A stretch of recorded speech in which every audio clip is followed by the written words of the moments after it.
What's going on, everybody? This is Marcus. Before I get started, I want to thank you guys so much for your support.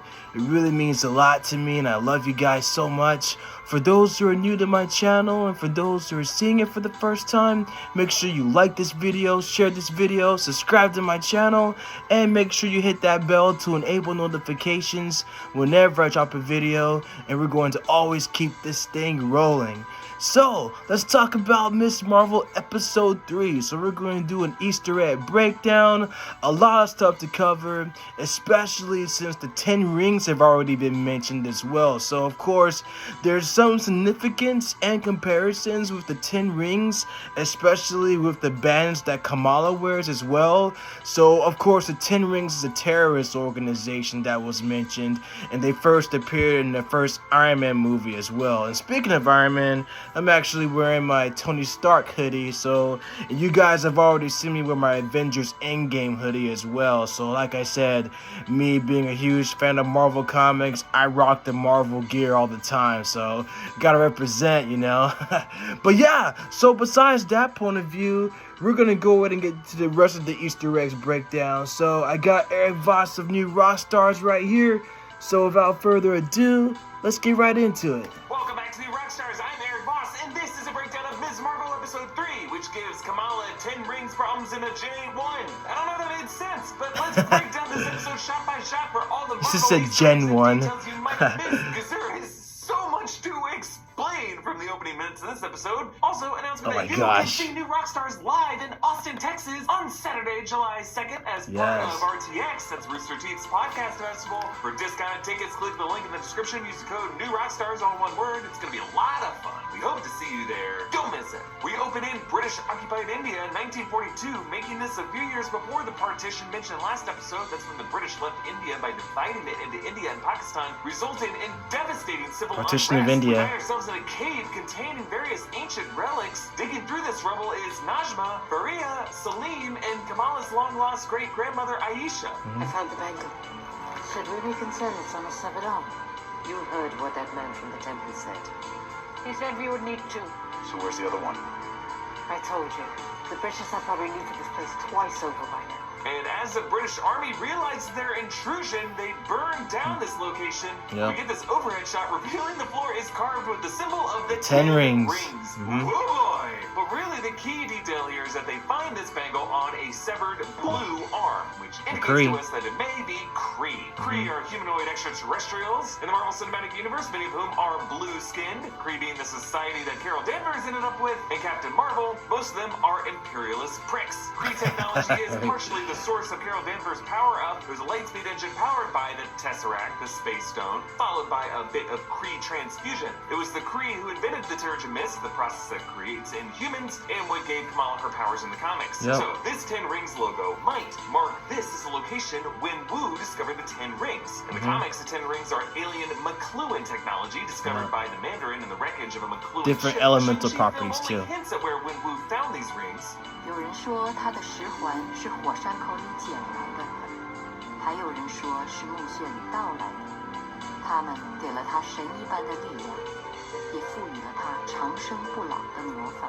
So this place may be that tomb or crater where Wen Wu found the rings. These rings were extraterrestrial technology, but not from the McLuhans like they are in the comics, but in the MCU from the Kree. This could be a Kree crash site containing other relics of ancient Kree technology. This group sent here by a man in the temple, whom I believe to be Wen Wu. Wen Wu has had the rings for over 1,000 years, and this helmet that Faria finds looks like the kind worn by the 10 Rings cavalry in that Shang-Chi prologue, or at least worn by an army that they conquered. We are in the Indian subcontinent here, but the 10 Rings Empire spanned the whole Asian continent, from China to Afghanistan. Many have speculated that the bangle is connected to the 10 Rings because if you look closely, it does illuminate very similarly to the way the 10 Rings do. Remember, in the Shang-Chi post-credit scene, Wong, Banner, and Carol Danvers analyzed those rings. You mind if I bring you Chitauri? Not like any alien tech I've seen. How long did your dad have them before he gave them to you? About 1,000 years? The thermoluminescence indicates they're older than that. Now, Carol might be familiar with modern Kree tech, but if these rings were ancient Kree tech, it would predate any expertise that she had. So That's I true. believe ancient Kree sent a dispatch to Earth thousands of years ago, perhaps alerted by the arrival of the Eternals, or maybe the even earlier arrival of a vibranium meteorite to Wakanda, which I think was the nexus moment that really gave the true birth of civilization and technology to this planet in the MCU. I think that ancient Kree dispatch could have brought with them the 10 rings and the 2 bangles, maybe also technology like Genesis. Sometime after that, the rings were recovered by Wenwu. Maybe there was some kind of conflict where he severed the arm of that warrior with the bangle. So why now would Wenwu give this group valuable information? Maybe it wasn't Wenwu, maybe it was a rival of his. But remember, in Shang-Chi, Nan explained the realm of Ta Lo. We have cities that surpass any in your universe, rich with culture and history.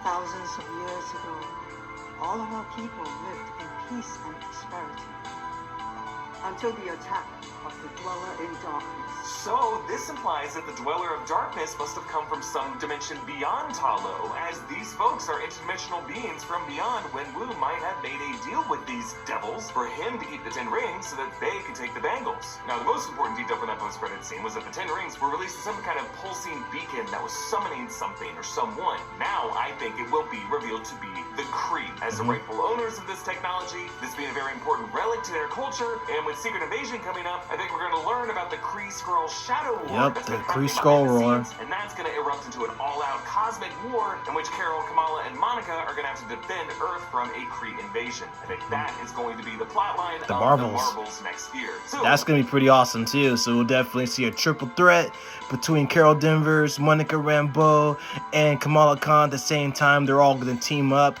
especially against the Skrulls as well. So we'll definitely get a chance to see the in-depth war of the Kree versus the Skrulls like it's been depicted in the comics as well. So that's going to be awesome. Where is the other bangle? Maria says the British had already looted this tomb, which is an important clue. It could be in one of those London museums we visited recently where Cersei and Dane worked, or where Stephen Grant worked, or where Killmonger visited. That relic could be among the possessions of Dane's uncle, along with the ebony blade that we saw in the Eternals post-credit scene. It could be an artifact held by MI13. MI13, National Investigation Division. They're setting that up too. Both worked, and we know the two of them are now together from that post-credit scene. Or it could be in damage control storage, along with the Chitauri tech and the Ultron heads that we saw in Spider-Man Homecoming. Aisha snaps on this bangle, her eyes turn purple, as they did for Kamala. Presumably, she got a glimpse of that Nor dimension, as Kamala did. But because Aisha was from that dimension, she cannot fully connect with this bangle the way Kamala can, since she was born in this dimension. And then we jump to the present, where we realize Najma has been telling this story to Kamala, and Najma reveals that she and Aisha and the others were exiled from another dimension called the Nor dimension.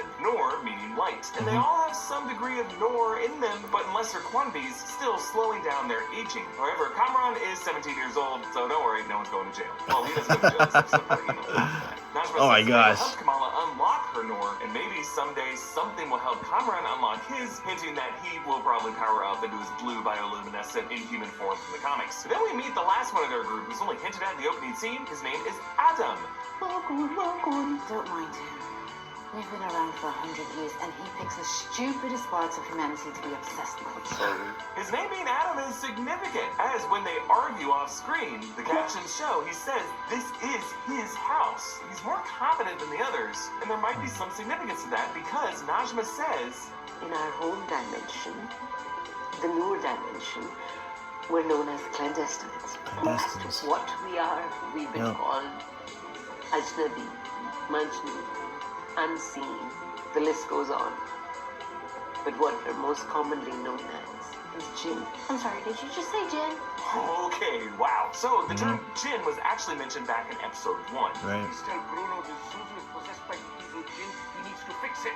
Jinn refers to a spirit or a demon in Islamic mythology, actually pre-Islamic mythology, as Yusuf clears up later. They've been anglicized as genies, which basically just means white cultures has bastardized this culture. They've turned the concept into, like, jacked blue Will Smith rapping. But Jinn absolutely have a deeper lore to them. Aladdin. The idea is that whereas humans were understood to be made from clay, the Jinn was made from smokeless fire and are forbidden to interact with humans and are actually invisible to us. By the way, the other terms that Najma mentioned, Ajnabi is Arabic for strange, alien, or foreign. Majnun is Turkish for a crazy person. Unseen may have a deeper meaning to it. In Marvel lore, unseen has been considered to be invisible to the Watchers, but I think she was using it in the context that jinn are supposed to be invisible to mortals. But the key word there was clandestine, which was capitalized and I think might be referring to a lesser-known group in Marvel Comics from the 90s founded by Adam of Ravencroft, Adam, later dubbed Adam of Destin, from 12th century England, who, during the Crusades, fell in love with a djinn. Their descendants become the clandestine, all with various different powers, and they team up with the X-Men.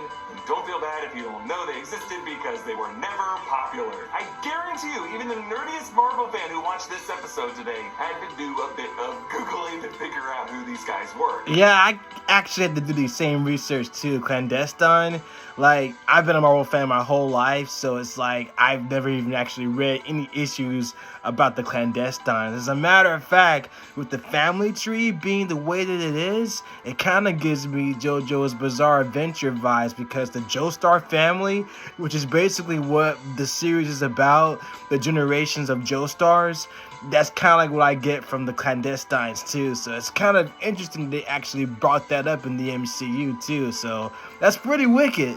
But I think that was by design. Their obscurity and their intersection with djinn mythology being the reason why this term was chosen here. Now, to be clear, this group is only 100 years old. Really, it's their extra-dimensional status and the fact that they identify with being jinn, something important to pre-Islamic mythology, being far more important to who they are in this story. The fact that the biggest a-hole in the group is named Adam, I think just a nod to Adam of Ravencroft, Adam of Destiny. I'm thinking that their Nor dimension is actually another spiritual afterlife realm in the MCU alongside the ancestral plane and the Duat, as Tuaret and Moon Knight explained that both the Duat and the ancestral plane were part of an array of interlinked afterlives that all take different forms based on the beliefs of the individual. And now, to be clear, the concept of the jinn far predates 100 years when these exiles arrived into our dimension. So really, jinn is just what they were called and how they explain what they are, but they are not literally jinn.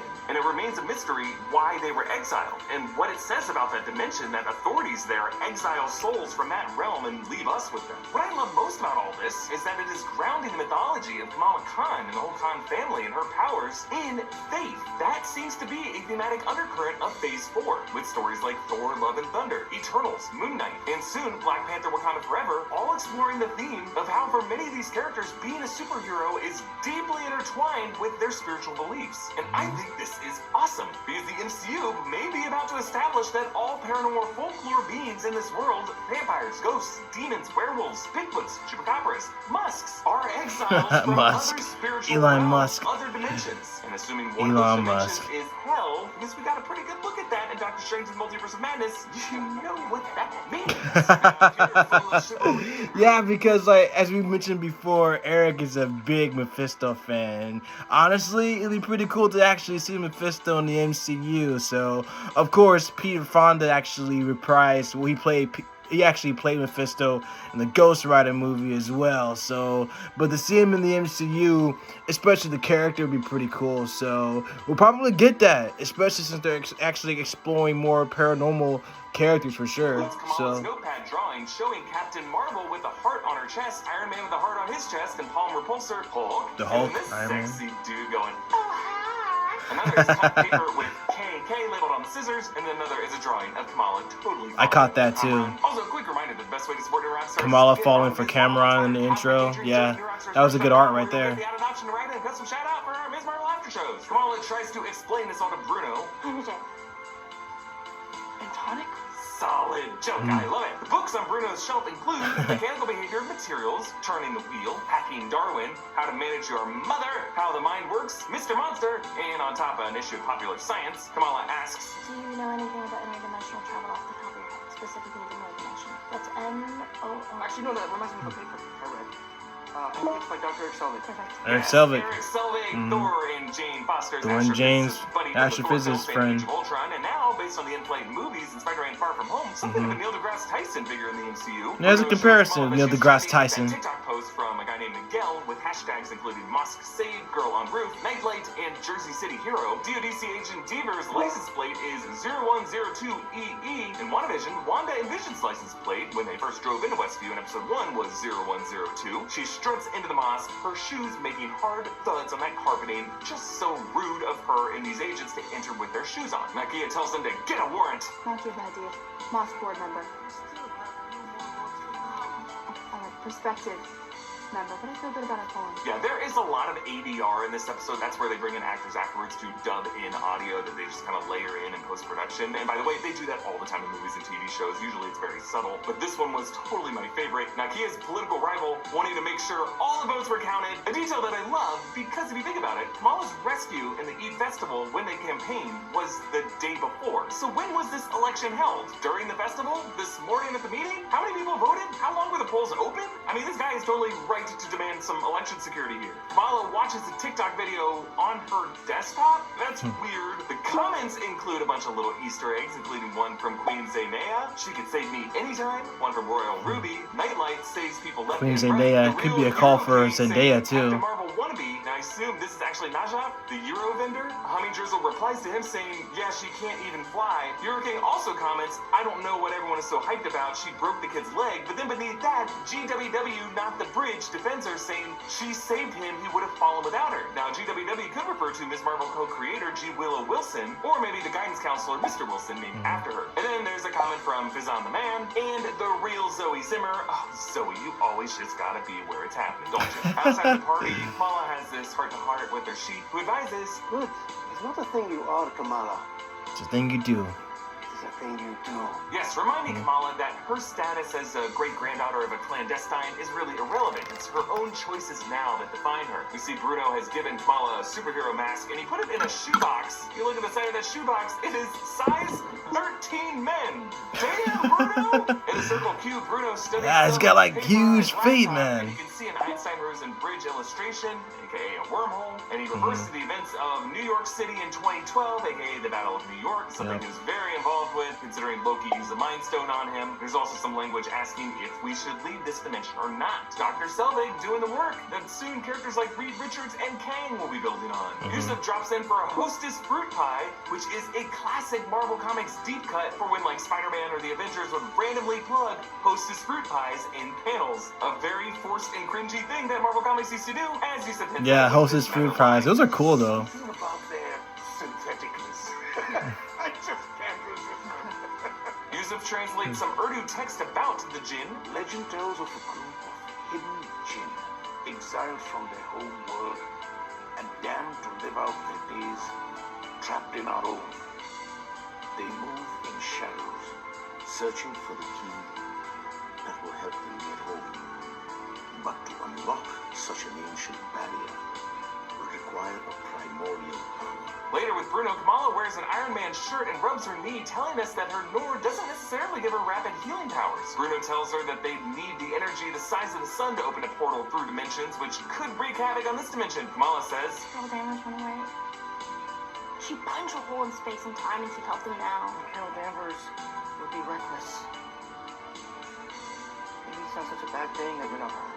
yeah, I'm so glad someone said it. Avengers, including Captain Marvel, are not good role models. I guess further, baby. Also, I'm sorry I burned the city down. Oh well. When Kamala texts Kamran, a QR code appears to her left on the wall. Every episode, there is a hidden QR code somewhere in the shot where, if you scan it with your phone, it'll take you to a link that actually updates every week with a new Magnificent free Miss Marvel. comic. This week, it's the Magnificent Miss Marvel #1 from 2019, which frames Kamala as a bedtime story hero called the Destined One. This episode's title is Destined. All the story beats this episode with the family wedding, all the heart-to-hearts between Muniba and Kamala, between Yusuf and Amir. They're all just so wholesome and sweet and wonderful. We get to learn so much about the family and this culture, and it is a delight. One detail that I really liked is Amir being shoeless throughout the event. There's actually a game ritual called Yeah, that was cool. in which the groom's shoes are stolen and the groom must beg or pay ransom to get them back before he can leave the venue. My dumb theory this week is that Nick Fury got his shoes stolen on the Skrull space station because he was currently getting married that day to a South Asian woman. Probably wrong. Probably wrong. I just want to know why they took his shoes. And during the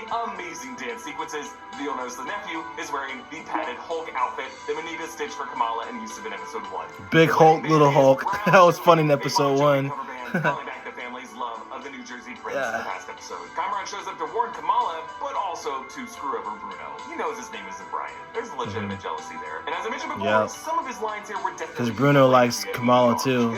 So does Cameron. Hey, maybe you should leave. Kamala, everyone will die. I am guessing that an earlier cut of this episode episode didn't properly have Cameron establishing the life or death stakes of Najee's crew, but also, are they gonna kill everyone? We don't really know what the clandestine's power set was. They don't really seem that scary. A lot of this part seemed a bit hastily edited together. But still, there's a lot to love here, like the amazing needle drop to have Bon Jovi's living on a prayer during this chaos. That was cool. I like Bon Jovi too.